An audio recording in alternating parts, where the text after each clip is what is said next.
Décharnés de milliers de militants du TPLF, des dirigeants trouvés dans la ville de Djadj.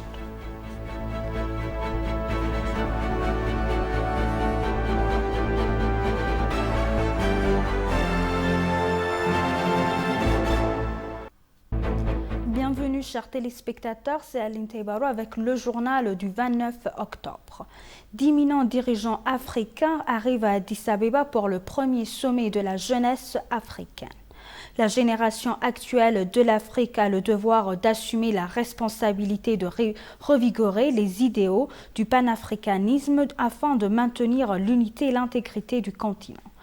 Les aspirations de l'agenda 2063 de l'Union africaine visant à assurer la prospérité de l'Afrique seraient efficaces avec l'engagement actif de la jeunesse du continent. Dans cette optique, l'Éthiopie devrait accueillir le premier sommet de la jeunesse africaine qui débute à Addis Abeba aujourd'hui jusqu'au 31 octobre 2022. L'objectif du sommet est de promouvoir une vision et un sentiment panafricaniste parmi les jeunes africains potentiels ainsi que de renforcer l'intégration et le rôle de l'Afrique dans les questions internationales. Le sommet initié par le Premier ministre Abiy Ahmed est organisé par le cabinet du Premier ministre et le ministère des Affaires étrangères.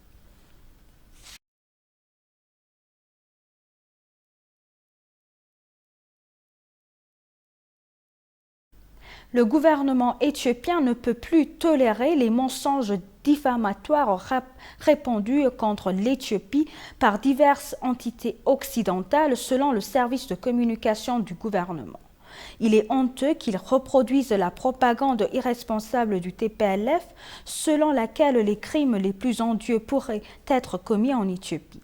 Ils n'allèguent pas d'intention ou d'acte, ils disent juste qu'il y a une possibilité d'index distincte, a déclaré le CSG.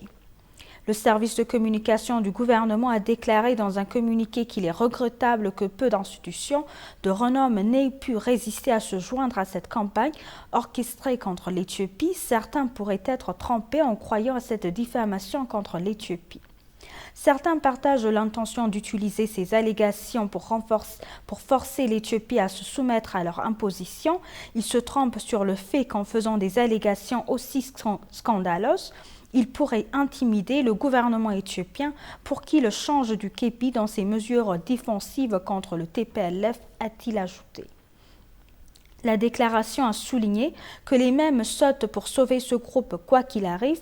Certains responsables occidentaux admettent ouvertement qu'ils ont poussé une telle rhétorique parce que l'Éthiopie a refusé de succomber à leurs instructions. Les accusations et les calomnies ne changent pas les faits sur le terrain, indique le communiqué, ajoutant que le gouvernement reconnaît que certaines organisations vénérables et des acteurs bien intentionnés pourraient être des participants involontaires à cette campagne. Il est très irresponsable et honteux que des allégations des crimes les plus répréhensibles et les plus graves soient faites à des fins politiques, a-t-il ajouté.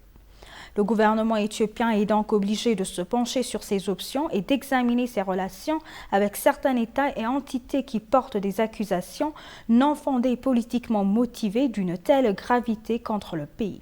Il ne peut pas continuer à tolérer des calomnies aussi extrêmes sans réponse, a souligné le service. Le gouvernement est attaché au pourparlers de paix convoqué par l'UA parce qu'il est déterminé à mettre fin au conflit de manière pacifique et durable. Le gouvernement éthiopien est également déterminé à faire en sorte que les responsables des violations des droits de l'homme et du droit humanitaire découlant du conflit rendent des comptes, ajoute le communiqué.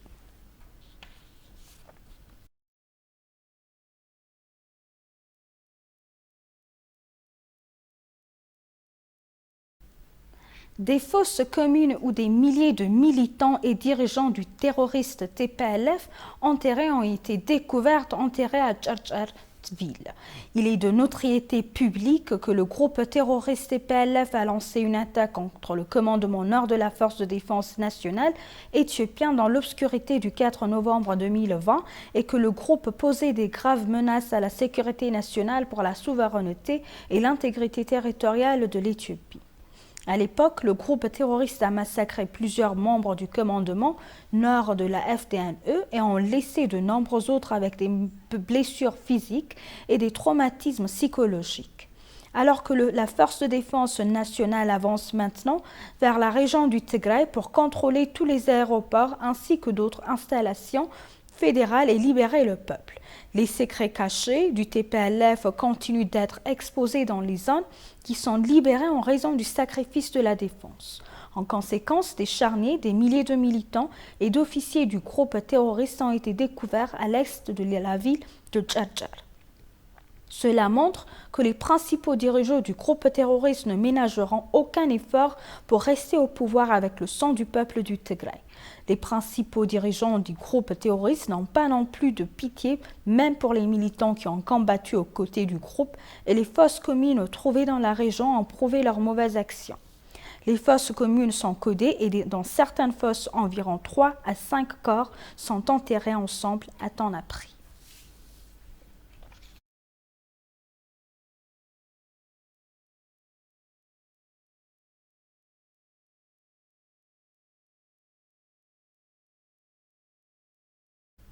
L'ambassadeur éthiopien en Tanzanie a déclaré que les approches à des poids des mesures de groupes de défense des droits érodaient considérablement leur crédibilité. Cheburu a révélé que l'opération militaire de la région du Tigray vise à assurer la sûreté et la sécurité du peuple du Tigray. On a plus à ce sujet. Depuis que le TPLF a commis des attaques odieuses contre les bases de l'armée nationale stationnées à Mekelle, l'Éthiopie est aux prises avec la guerre diplomatique et médiatique coordonnée. Même certains groupes de défense des droits humains qui ont juré de défendre les droits humains ont allégué que le gouvernement éthiopien était complice du TPLF sans tenir compte de la réalité sur le terrain. Plus tôt, cette semaine, Human Rights Watch a appelé un embargo contre l'Éthiopie. Suite à cela, le gouvernement éthiopien a fustigé l'appel de Human Rights à des sanctions et à un embargo sur les armes contre le pays de la Corne de l'Afrique. Répondant à Human Rights Watch, l'ambassadeur éthiopien Cheburu Mamo a déclaré que les approches à 2 poids, 2 mesures des groupes de défense des droits érodaient considérablement leur crédibilité. Le gouvernement fédéral, actuellement impliqué dans une guerre avec les forces de Tigray, insiste sur le fait qu'il ne serait jamais intimidé par la campagne de diffamation de l'organisation. Une telle approche à 2 poids, 2 mesures érode également de manière significative la crédibilité de Human Rights Watch qui s'engage à défendre les droits de l'homme, a déclaré l'Éthiopie par l'intermédiaire de son ambassade à Dar es Salaam. Cheburu Mamo a rejeté l'appel dans le cadre d'une campagne de diffamation contre le gouvernement fédéral à Addis Abeba.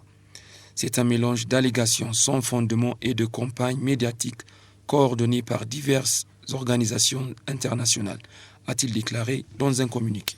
L'objectif, a-t-il souligné, est d'exercer une pression maximale sur le gouvernement fédéral pour qu'il cesse les opérations militaires dans l'État de Tigray. Cheburu a défendu l'opération militaire des forces fédérales au Tigray, affirmant que son objectif était de rétablir la loi et l'ordre.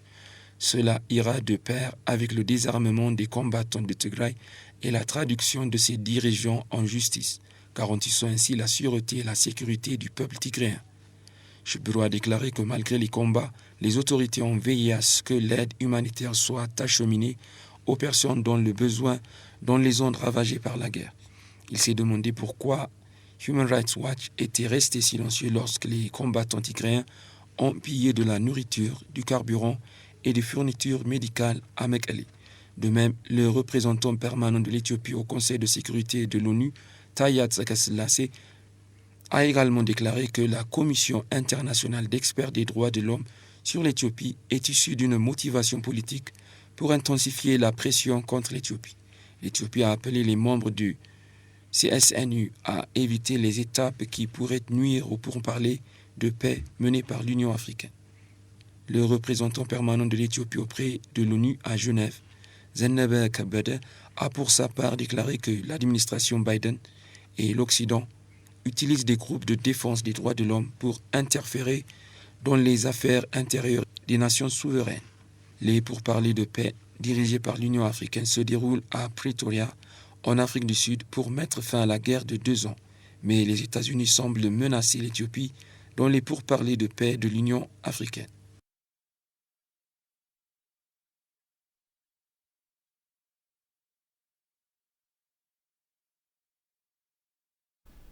Pendant de nombreuses années, les questions concernant l'Afrique ont été la plupart du temps décidées en l'absence de l'Afrique au sein du Conseil de sécurité des Nations Unies. En outre, certains pays occidentaux et européens ont également été exposés à l'ingérence dans les affaires intérieures de l'Afrique, y compris l'Éthiopie. Cependant, l'Éthiopie n'acceptera aucune pression contre ses efforts pour maintenir l'intégrité territoriale et la souveraineté, a déclaré Ayala Lire, directeur général des affaires et des organisations internationales au ministère des Affaires étrangères.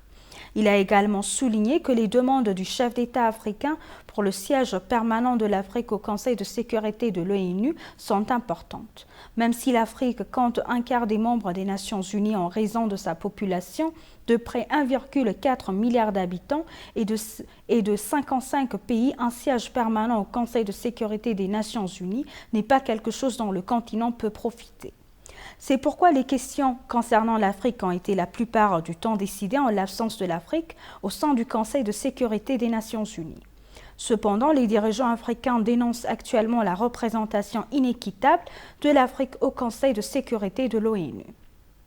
La plupart du temps, certaines organisations internationales et occidentales ont continué à exercer des pressions diplomatiques sur l'Afrique, la récente pression diplomatique sur l'Éthiopie, à travers la reconnaissance du TPLF désigné comme terroriste et un bon témoignage.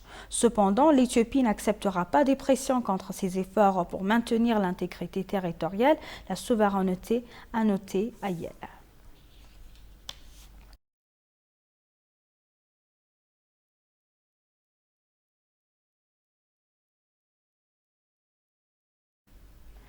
L'Éthiopie, l'un des signataires de la Charte des Nations Unies, a apporté sa juste part à la réalisation d'un monde uni. Le directeur général des affaires des organisations internationales au ministère des Affaires étrangères, Ayala Lire, a déclaré à ETV que l'Éthiopie avait contribué à la fourniture de troupes de maintien de la paix par l'ONU. Ayala a également souligné que puisque l'Éthiopie et le siège du 27 organe de l'ONU, elle souhaite vivement faciliter les activités de l'ONU pour un ordre mondial plus juste et inclusif. L'Organisation des Nations Unies a été créée après la fin de la Seconde Guerre mondiale. La conférence de sa création a eu lieu à San Francisco en 1945. Seuls 51 pays ont signé la charte. Du côté de l'Éthiopie, Aklilu Habtewelde, alors ministre des Affaires étrangères, à l'époque a signé la charte. L'Éthiopie est l'un des premiers pays signataires de cette charte. En dehors de cela, l'Éthiopie a ratifié de nombreuses conventions des Nations Unies et a également été membre non permanent du Conseil de sécurité des Nations Unies. Contrairement à de nombreux pays africains, l'Éthiopie était également membre de l'ancienne Société des Nations.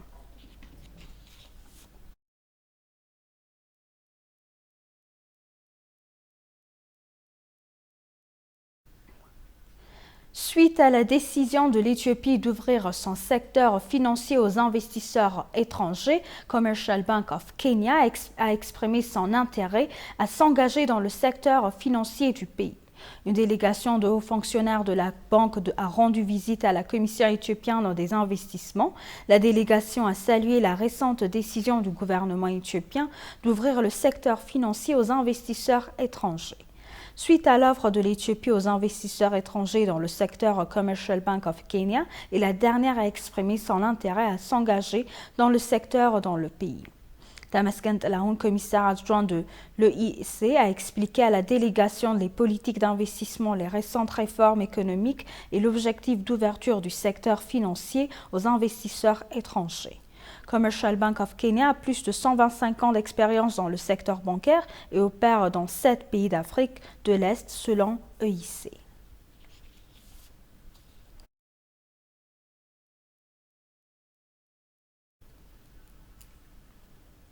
Et pour conclure le journal, le collège Black Lion des sciences de santé de l'université d'Addis Abeba a diplômé 298 médecins.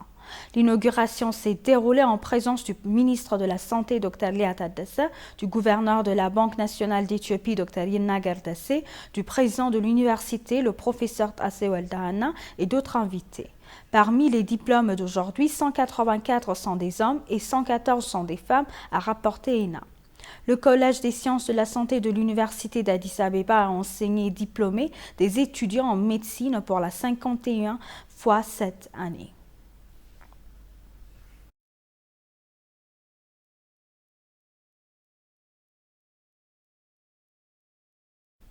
Chers téléspectateurs, nous vous rappelons les titres principaux. L'Éthiopie condamne les allégations irresponsables d'atrocités pour un programme politique sinistre.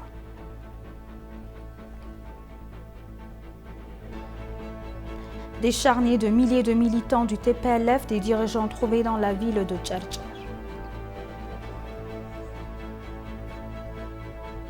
Merci chers téléspectateurs, c'est la fin du journal, c'était Aline Taibaro avec le journal, restez avec nous avec le reste des programmes.